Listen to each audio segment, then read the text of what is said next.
आप सभी को आपकी जय।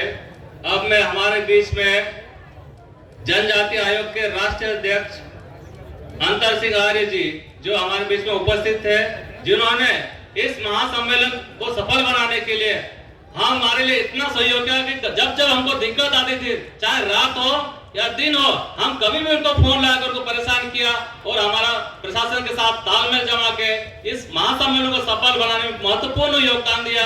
ऐसे हमारे मुखिया, हमारे भारत भर के मुखिया अंतर सिंह आर्य जी को मैं आमंत्रित करता हूँ। और हमारे बीच में हमारे बुरहानपुर की लोकप्रिय विधायक दीदी जी, हमारे अर्चना चिटनी जी दीदी भी उपस्थित है। मैं उनको चाहूंगा कि खड़े होकर परिचय दे दे अपना। अर्चना दीदी जी बहुत ही लोकप्रिय विधायक हमारे क्षेत्र की।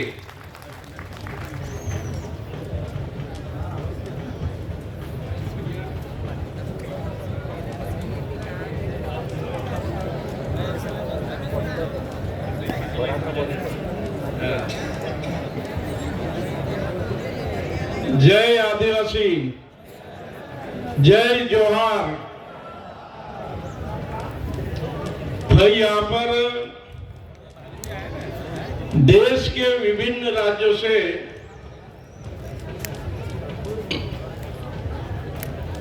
हमारे कार्यकर्ता आए हैं।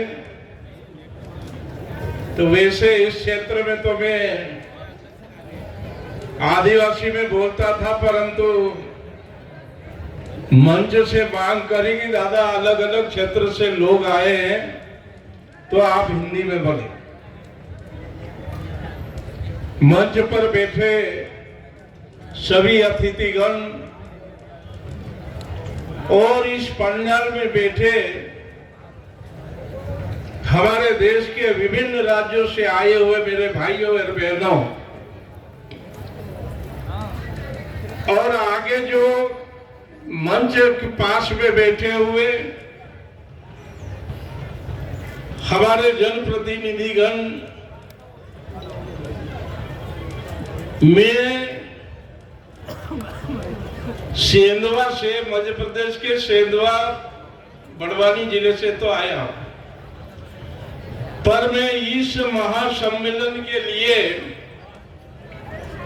दिल्ली से प्रस्थान करके आज यहाँ बुरहानपुर में आपके बीच में है।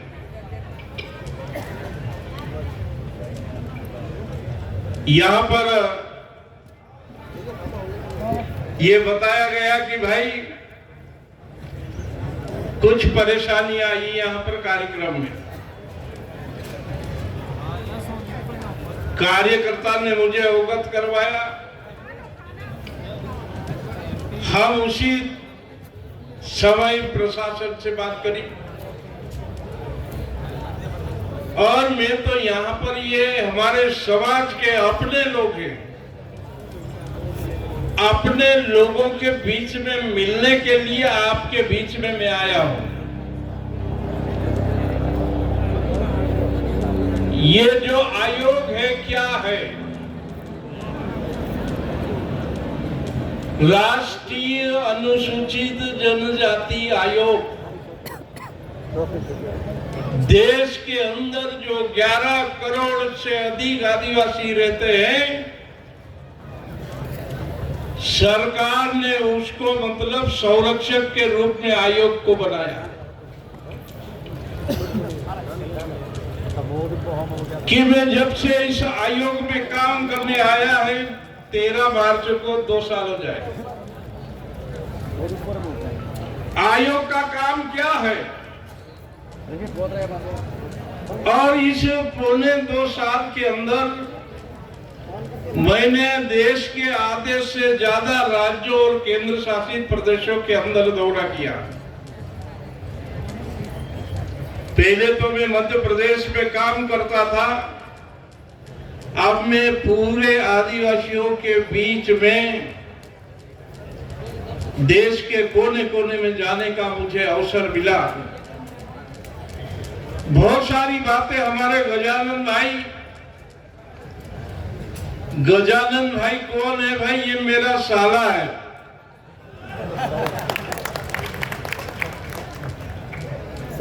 अब भाई मेरे को तो जो सच बात है तो बोलना ही पड़ेगी। इन्होंने वन अधिकार अधिनियम के अंतर्गत जो जो बातें थी वो मतलब सब आपके बीच में बताई कि हमारे जो देश के संविधान के रचयिता सभा के अध्यक्ष बाबा अम्बेडकर जी जब संविधान जब लिखा गया उस समय एसटी और एससी विशेष पिछड़ी जाति के लिए संविधान के अनुच्छेद 338 के अंतर्गत संविधान में अनुसूचित जाति और जनजाति आयोग का गठन हुआ और उस समय इस आयोग के अंदर कमिश्नर पद्धति थी। फिर पार्लियामेंट में कानून को पास करके इस दो आयोग को संवैधानिक रूप दिया गया, जिसमें एससी और एसटी आयोग में एक ही अध्यक्ष रहता था। आपको सबको मालूम है कि हमारे देश के स्वर्गीय दिलीप सिंह भूरिया का नाम सब आपको मालूम है। मतलब उनको अध्यक्ष बनाया क्योंकि हमारी एससी और एसटी की समस्या अलग अलग है। 19 फरवरी 2004 में एसटी आयोग का गठन हुआ और इसके बाद में इनके 5 सदस्य होते हैं, 3 सदस्य होते हैं, एक उपाध्यक्ष होता है और एक अध्यक्ष होता है। 4 मतलब सदस्य अभी वर्तमान में हम लोग काम कर रहे हैं। मैंने अध्यक्ष को एक ही बात हमारे सदस्यों को बोला कि भाई मेरा जो काम करने का तरीका अलग टाइप का है। हमने संकल्प लिया है कि हमारे आदिवासी भाइयों की जब तक हम जीवित रहेंगे इनकी हम सेवा और इनकी आवाज को हम उठाते रहेंगे, क्योंकि ये बहुत जरूरी है। हमारे देश के अंदर हमारे जो महापुरुष जो है मतलब यह चित्र लगा रखा है कि इस देश को आजाद करने के लिए इन्होंने अपना जीवन निछावर कर दिया, परंतु हमारे आदिवासी महापुरुषों का इतिहास में नाम नहीं रखा गया। ये मुझे बहुत दुख होता था। मैं हर जगह हर मंच पर यह आवाज उठाता हूं कि भाई कि हमारे जितने शहीद जो हुए हैं इनके स्मारक हर राज्य और हर केंद्र शासित प्रदेशों में लगना चाहिए, कि हमारे आने वाली पीढ़ी को पता होना चाहिए कि हमारे जो पूर्वज है उन्होंने देश आजादी के लिए कितनी लड़ाई लड़ी, कितने शहीद हुए, कितने को फांसियां दिया, कितने को तोप से उड़ाया गया, ये जानकारी होना चाहिए। आप सबको मालूम है कि कुछ जगहों पे ये चीजें प्रारंभ हो चुकी। ये हम आदिवासी की ओर से लड़ाई लड़ रहे हैं।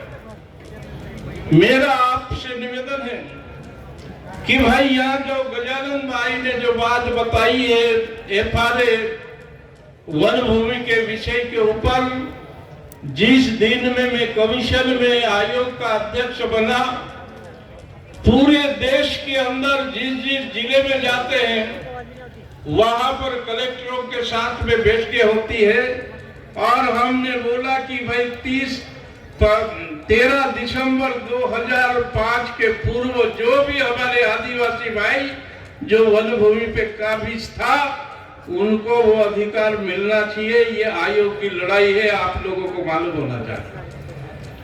हम महाराष्ट्र राज्य के अंदर मतलब गए, वह महाराष्ट्र सरकार की समीक्षा की, आपके गोवा राज्य की समीक्षा की, असम की समीक्षा की, त्रिपुरा की समीक्षा की और आपका मिजोरम ऐसे अनेकों राज्य और मतलब जिले के अंदर हम समीक्षा कर रहे हैं कि हमारे जो आदिवासियों के जो व्यक्तिगत दावे, सामूहिक दावे हैं, इनको हम हर प्रदेश में रीओपन कर रहे हैं, फिर से जांच के निर्देश कमीशन की ओर से दे रहे हैं। क्योंकि मुझे पहले से बचपन से वन भूमि के मामले को लेकर कुछ जानकारी थी, इसलिए मैं पूरे देश के अंदर हमारे आदिवासियों की जो मांगे हैं, जो उनको अधिकार है, दिलाने का काम हमारा कमीशन कर रहा है। कमीशन ये भी कर रहा है कि कमीशन एक संवैधानिक निकाय है, क्योंकि अब हम कहीं पर भी कोई भी राजनीतिक जो मंच होता है, आयोग वहां पर मतलब नहीं जाता है, न उसमें भाग लेता है। ये आज हमारा आदिवासी समाज का ये मंच है, इसलिए मैं आपके बीच एक आदिवासी होने के नाते मैं आपके बीच में उपस्थित हूँ। क्यों मेरे भाई और बहनों, क्योंकि हमारे बहुत कुछ काम करने की जरूरत है, क्योंकि हम लोगों को हमारा अधिकार की कम लोगों को जानकारी है। हम आपको बताएं कि देश के अंदर किसी भी प्रकार की कोई आदिवासी के ऊपर अत्याचार करता है, वह सरकार नहीं सुनती है, वह प्रशासन नहीं सुनता है, तो उसको आयोग के अंदर ऑफलाइन ऑनलाइन शिकायत करने का अधिकार आप सभी आदिवासी को, क्योंकि ये बहुत से लोगों को पता ही नहीं है आयोग क्या है। कई देश के अंदर स्थिति ये है कि अनेकों प्रकार के हमारे जो आदिवासी है, आदिवासी की समस्या है, आदिवासी की जमीन है, जमीन अन्य लोग खरीद चुके हैं। किसने खरीदा ये मेरा प्रश्न नहीं है, पर उन लोगों से भी आह्वान है, आप लोगों को भी आह्वान है, किसी ने धोखाधड़ी से हमारी आदिवासी की अगर जमीन छीन रखी है, उसको आयोग में आप केस लगवा दे। इसके लिए आयोग मतलब आपका समीक्षा करेगा, क्योंकि हमारे यहाँ कोर्ट है, न्यायालय है। जिस प्रकार से मजिस्ट्रेट बैठता है, 1 महीने में 80 केस की सुनवाई में खुद आयोग के अध्यक्ष के नाते करता हूँ। जो हमारे 3 सदस्य जहाँ भी दौरे पे जो जाते हैं, वो आवेदन भी हम लोग लेते हैं। और इस प्रकार से आप सभी हमारे आदिवासी भाई बहनों को मेरा एक ही अनुरोध है कि भाई, हम समाज को ठीक दिशा में, समाज के चेहरे पे हम खुशी देखना अगर चाहते हैं, तो हमें समाज को एक होना पड़ेगा। क्योंकि हमारे समाज के अंदर भी बहुत से लोग समाज को तोड़ने में भी लगे। हमारी देह, हमारे आदिवासी की संस्कृति बचना चाहिए। संस्कृति का संरक्षण करना भी आयोग की जवाबदारी है।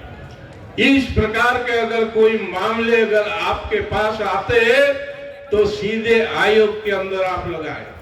यहाँ तक है कि भाई कि यहाँ हमारे बुरहानपुर जिले का मामला है, क्योंकि यहाँ पर हजारों लोग मेरी बात को सुनने के लिए भी आए हैं। मैं एक ही बात प्रशासन से कहना चाहूंगा कि भाई, क्योंकि ये हमारे जो आदिवासी हैं, ये जंगल को नष्ट करने वाले नहीं है। हम प्रकृति के पूजक हैं। हम पहाड़ की पूजा करते हैं, जल की पूजा करते हैं, पत्थर की पूजा करते हैं, नदी की पूजा करते हैं। वनों के महत्व को हम आदिवासी अच्छी तरह से समझते हैं। मैं आपको बताना चाहूंगा कि जब मैं आया सर्किट हाउस रेस्ट हाउस पर, सबसे पहले आयोग का अध्यक्ष पूरे देश के अंदर जहां भी जिस राज्य में जाते हैं, एक पेड़ हम माँ के नाम से लगाते हैं, फिर हम दूसरी मतलब सरकारी कार्रवाई करते हैं, क्योंकि प्रकृति से हमें प्रेम है और इस जंगल को बचाने की जवाबदारी हम आदिवासियों की है। क्योंकि पहले जमाने में किस ढंग से बारिश होती थी, आज मतलब बारिश में मतलब परेशानी आने लग गई। मेरा सब हमारे आदिवासी भाई चाहे मध्य प्रदेश के हो चाहे अन्य राज्य के हैं, हमारे खेत के पास में जो जंगल बचा हुआ है उसको हम बचा के रखे। आने वाले समय में अपनी पीढ़ी को ही ये पेड़ काम देंगे। और यहाँ बुरहानपुर के मामले के अंदर मैं कहना चाहूंगा प्रशासन को, यहाँ पर 13 दिसंबर 2005 के पूर्व के पुराने लोग, मैं इस जिले का प्रभारी मंत्री भी रहा हूँ, यहाँ के एक कोने की वास्तविकता जानता हूँ कि भाई जो आदिवासी की जो जमीनें हैं उनको बेदखल न करे और उनको वनाधिकार अधिनियम के अंतर्गत इन हमारे आदिवासियों को पट्टा दिया जाए। हमारा कोई विभाग से प्रशासन से हमारी कोई दुश्मनी नहीं है, पर हमारे आदिवासी भाइयों को ये अधिकार हमें मिलना चाहिए।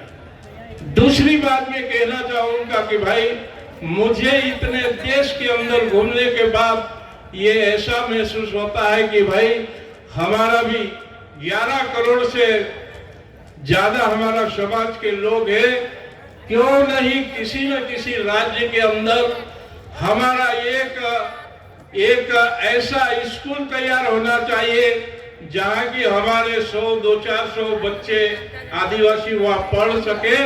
इसके ऊपर भी सम्मेलन के कार्यकर्ताओं से अनुरोध करूंगा कि इस विषय के ऊपर भी आप विचार विमर्श करें कि इसके लिए क्या करना चाहिए।